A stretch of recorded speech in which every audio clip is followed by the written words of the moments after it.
The reunion stage had always been a circus of chaos. But nobody in that building, not the cast, not the producers, not the screaming fans who paid to be there, could have predicted the exact second the air would snap, and the whole show would flip into something darker. It started the way these nights always start, with shouting that sounded more like battle drums than conversation, with insults ricocheting across the set, with secrets dangling like blades waiting to be dropped. The crowd ate it up at first, clapping, cheering, egging on every jab, but underneath all that noise was a current, a steady rise in tension so sharp you could feel it prick the skin. Rasheeda had been holding it in for hours, her voice cracking from yelling, her chest rising and falling like she was ready to explode, and every second she looked across that couch and saw Yandy sitting there with that calm smirk, her patience broke down brick by brick. It wasn't the shouting that finally cracked the stage. It was the silence. The silence of a woman refusing to be rattled. The silence of someone whose composure said more than an army of insults ever could. That silence pushed Rasheeda to the edge, and once she tipped over, there was no return. One moment, the cameras caught what looked like the usual storm. Eye-rolling, finger-pointing, the rhythm of a reunion gone off the rails. But then in one heartbeat, that rhythm turned into a crash. Rasheeda's body lunged forward, her hands flying before her mind could even catch up, her nails slicing through the air until they found skin. The sound wasn't just a slap, it was the kind of contact that changes everything, that freezes a room built on noise. Yandy's head whipped back, the smirk erased in an instant, and then the blood came. Not a scratch, not a smear of makeup. Real, raw blood catching the glare of the studio lights. The audience screamed so loud the rafters shook. Security moved, producers froze. And for one terrifying second, even the cameras seemed to hesitate before locking in on the chaos. Rasheeda wasn't just throwing fists. She was fighting for a pride that had been bruised for years, for a reputation she thought was slipping, for a crown she felt slipping off her head.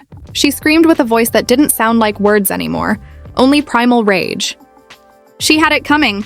she shrieked, thrashing against the guards who grabbed her arms, kicking against the floor as if her body refused to admit defeat.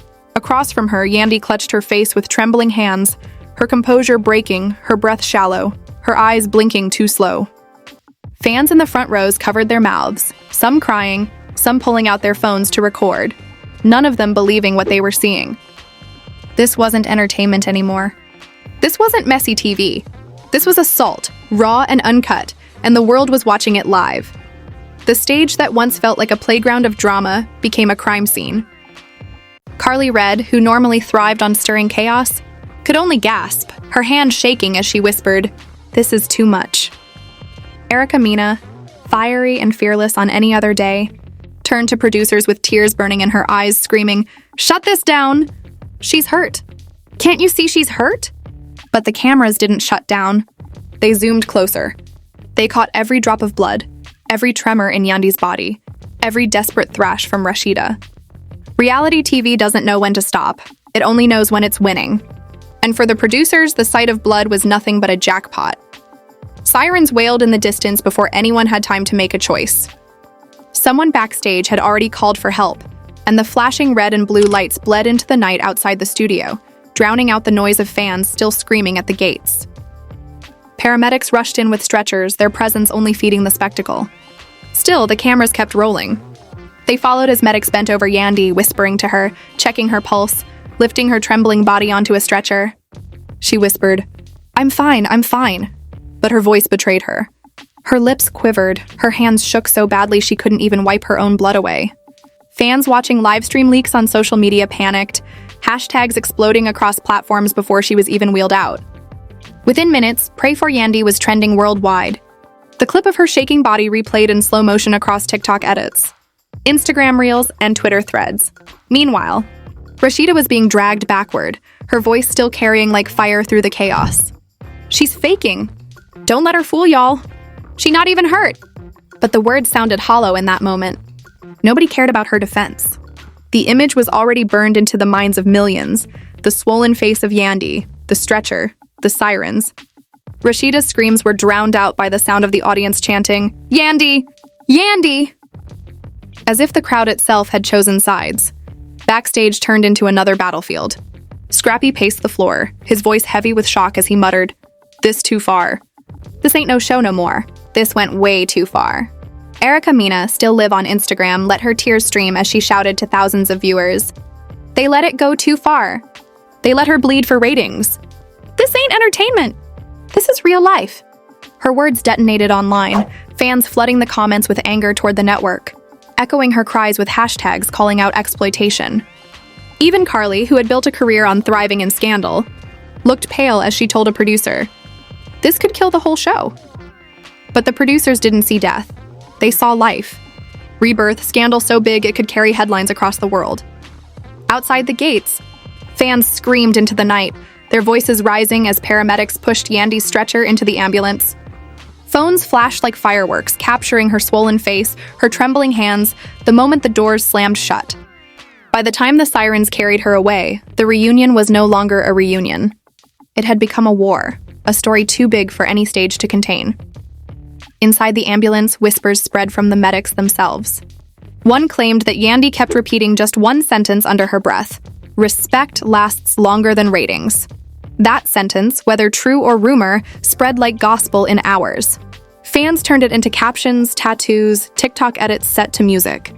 Instagram flooded with her bruised face plastered under those words, turning her pain into poetry. By sunrise, the line had already become a cultural stamp. Proof that even bleeding, she still carried herself like a queen. Meanwhile, Rasheeda was locked inside a dressing room, pacing like a storm trapped in four walls, screaming betrayal at anyone who would listen. "Y'all set me up. Y'all wanted this. You protecting her while you bury me." Her voice cracked with desperation, but nobody on the other side of that door cared. Even Kirk, sitting silently in the corner with his arms folded, couldn't meet her eyes. His silence cut sharper than any insult. For years, she had carried him through humiliation, defended him through every scandal, protected his name even when it stained hers. And now, when she needed him most, he sat quiet, saying nothing, watching her unravel with a blank face. That silence said more than any words could. She had gone too far, even for him. By midnight, every blog had already plastered the headlines. YouTube thumbnails screamed in giant letters, "Rasheeda attacks Yandy, DNA drag turns bloody." Instagram flooded with clips of Rasheeda lunging, of Yandy strapped to the stretcher, of the audience gasping in shock. TikTok turned her stretcher moment into a viral symbol of survival, dubbing her the Queen of Composure. Twitter was merciless, burying Rasheeda under hashtags like "Rasheeda is over," while "Nunch Pray for Yandy" rose to the top of global charts. The network scrambled to cover itself. VH1 released a statement calling the incident an unfortunate altercation and promising to address the matter responsibly in the upcoming episode. But fans weren't buying it. They flooded the comments. "You let her bleed for money." "You wanted this for ratings." Even cast members fueled the fire. Erica Mina shouted on another live, "They wanted this. They let it happen. And now Yandy is in the hospital because they needed views." Her words became the rallying cry of the night, echoing across timelines like sirens of their own. By dawn, paparazzi had already set up camp outside the hospital. Fans lit candles and held posters that read, "Justice for Yandy," chanting her name into the early morning air. Inside, her family begged for privacy while producers begged for footage. They wanted every second documented, every tear monetized. But Yandy, even strapped to a hospital bed, refused. She told her team, "No cameras, not now." That refusal only gave her more power. She wasn't just a victim anymore. She was the one in control, the queen who chose silence when the world demanded noise. And as the first light broke over Atlanta, rumors swirled faster than smoke. Some claimed she had a concussion. Others said she was preparing to sue.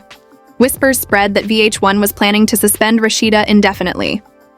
Nobody knew what was true, but one truth echoed across every timeline, every blog, every whispered conversation in Atlanta. The reunion had gone too far, and love and hip-hop would never be the same again. The morning after the reunion, Atlanta woke to chaos. Outside the hospital, fans stood shoulder to shoulder, chanting Yandy's name, live streaming every second as though history itself was unfolding. Inside, whispers flew, concussion, broken bones, sedated observation, yet no doctor confirmed anything. That silence only fueled speculation. A grainy photo leaked showing Yandy bruised but calm, and fans turned her faint smirk into the new symbol of survival. Across town, Rasheeda locked herself in a hotel suite, scrolling as her empire collapsed. Her boutiques, her brand, even her name drowned under clown emojis and hashtags like "Our Queens Don't Swing." Against her team's advice, she went live. Eyes red, voice shaking, she shouted, "She's faking! She ain't hurt. Y'all painting me the villain." But instead of sympathy, the comments mocked her. Queens don't beg for crowns, and she had just begged. Meanwhile, Yandy's silence became her crown. She didn't post, didn't clap back, didn't defend herself. Influencers reposted her stretcher clip with captions like "Strength in Silence." TikTok edits spread her line. Respect lasts longer than ratings, turning it into gospel. Even celebrities outside the franchise weighed in, crowning her the queen without her lifting a hand. The cast fractured. Erica Mena blasted Rasheeda, declaring her finished. Carly Red teased unseen receipts. Scrappy called it what it was. She ain't fighting Yandy, she fighting herself. And VH1's weak statement about an unfortunate incident only made fans angrier. Petitions demanding Rasheeda's removal climbing into the tens of thousands. By midweek, Yandy's husband broke his silence. She came to work, not to bleed. Legal options are on the table. One short clip followed. Yandy in her hospital bed, bruised but steady. Respect lasts longer than ratings. 15 seconds was all it took. The internet called it the hospital mic drop. And while Yandy rose higher, Rasheeda sank deeper. Her posts flopped, her businesses faltered, and even her defenders slipped away. The more she fought to look unbothered, the more desperate she appeared. Her silence was loud. Yandy's silence was louder. And the world had already chosen its queen. By the weekend, the reunion scandal had grown too big for even the network to contain. Atlanta felt different. Like the city itself was trembling under the weight of what happened on that stage. Every corner of the internet was ablaze. Blogs dropping updates by the hour, gossip pages treating it like breaking news, meme accounts feeding off every clip, and hashtags stacking higher each day. What was once supposed to be another messy reunion episode had exploded into a cultural reckoning. Fans weren't debating who threw shade anymore. They were debating accountability, violence, exploitation, and whether reality TV had finally crossed a line it couldn't uncross. When Yandy was finally released from the hospital, it wasn't just a routine discharge, it was a victory parade. Cameras flashed like lightning across the night sky as she stepped out, bruises visible but head held high, her children clutching her sides, her husband shielding her from the storm of paparazzi. Fans outside screamed her name until their voices cracked, chanting as if she were walking out of a courtroom, not a hospital. She didn't say a word. She didn't need to. The image of her calm face, the sight of her walking slowly but surely into a waiting SUV, became the moment of the weekend. Yandy walks out stronger than she walked in, was stamped across TikTok edits, Instagram captions, and Twitter threads. That one silent walk proved what fans already knew. She didn't need chaos to win. Her silence had become her crown. Meanwhile, Rasheeda was unraveling deeper into desperation. Her boutiques, once the pride of her brand, posted promotions that flopped instantly. Every post she made, no matter how unrelated, was drowned in clown emojis and mocking hashtags. Even longtime allies whispered that she had become radioactive. Still, she refused to bow. She sat down for an exclusive with a messy blogger, crying on camera as she claimed she had been provoked. "They set me up," she sobbed. "Producers egged me on, Yandy mocked my family, mocked my husband, and when I defended myself, they painted me as the villain." But the internet was merciless. The top comment under the clip cut her down instantly. "Nobody provoked your hands, sis." Instead of sympathy, her tears were stitched into TikToks mocking her, with captions like, "This ain't queen energy." Kirk, as always, remained silent. And that silence became another humiliation. Old clips of his scandals resurfaced like ghosts. The DNA test drama, the hot tub fiasco, the endless string of women and whispers, repackaged into new edits paired with the caption, "This the man she ruined her crown for." Paparazzi photos of him walking alone through Atlanta garages circulated with memes like, "Mute when Yandy dragged him, mute when Rasheeda fell." For years, Rasheeda had carried his weight, defended his name through every storm. But in her downfall, he left her alone, his silence making her look abandoned, exposed and powerless. At the same time, the legal storm around the fight grew louder. Lawyers circled like vultures, Gossip blogs leaked whispers about depositions, and fans speculated about lawsuits worth millions. Yandy's husband made it clear their team was prepared to hold both Rasheeda and VH1 accountable for negligence. Petitions demanding Rasheeda's firing crossed into six figures, while activists used the scandal to shine light on how reality TV profits from exploitation. What started as a reunion taping was transforming into something bigger, a trial of corporate responsibility, of safety, of respect. Back at her hotel, Rasheeda refused to vanish quietly. She posted defiantly. Still standing, still the queen. But the comments shredded her like glass. Queens don't swing hands. Queen of clown emojis. The harder she fought to reclaim her throne online, the faster her empire crumbled in reality. Even her most loyal fans began confessing they couldn't defend her anymore. Every attempt at strength only deepened her fall, and then whispers of a new bombshell took over. Bloggers teased that there was a flash drive, secret footage of the reunion showing angles and moments never aired. Some claimed it was in the hands of producers. Others whispered Carly Red had it. A few suggested Rasheeda's own camp was hiding it, waiting to use it as a weapon. Nobody knew if it was real or rumor, but the internet latched onto the story instantly. The flash drive bombshell became the newest trend, fans salivating at the idea that more chaos was waiting to surface.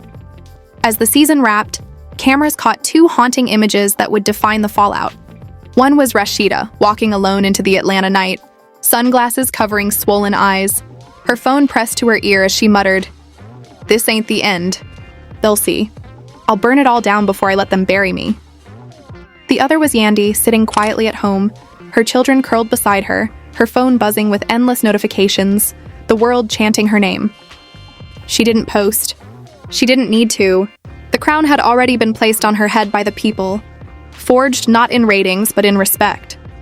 And as the screen faded to black, one truth was undeniable. The reunion hadn't just been another chapter in Love and Hip Hop. It had rewritten the entire book. From this moment on, nothing about Atlanta, nothing about the cast, nothing about the crown would ever be the same again.